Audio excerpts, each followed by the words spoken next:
45ဆွန်လာ19ရက်နေ့ဖခင်ဘုံအောင်ဆန်းနဲ့မိခင်မဟာသီရိတုတနာတော်ခင်ကြီးမွေးပေးခဲ့တဲ့မြမပြည်ကြီးအတွက်ဆိုအဖို့ဖြတ်မရယတနာတစ်ပါးပါသူမနမီသူနမီတော်အောင်ဆန်းစိုးကြီးအမျိုးလဲမြတ်တယ်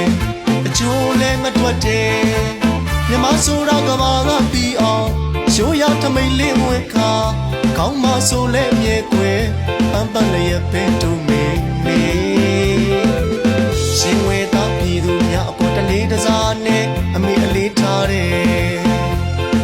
အမြဲတမ်းနဲ့အမေဆုံးပါတယ်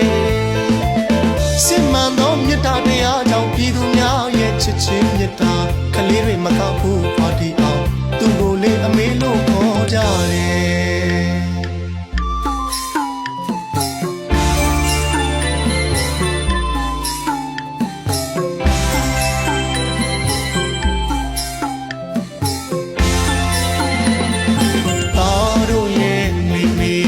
ကျမ်းမာပါစေ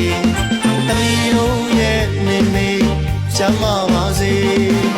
အသက်ရာကျော်ရှိစေကြောင်းကိုထလောင်းလို့ဆုတောင်းပါရစေကျုံလာသမျှခက်ခဲတိုင်းကိုအဘေးကျော်ဖြတ်နိုင်လို့အမေရဲ့ဆန္ဒတိုင်းကဒီမိုပန်းများပွင့်လန်းနိုင်ပါစေစစ်မှန်သောဖရဲသစ်စီအမေစုရဲ့သားတို့တူတော်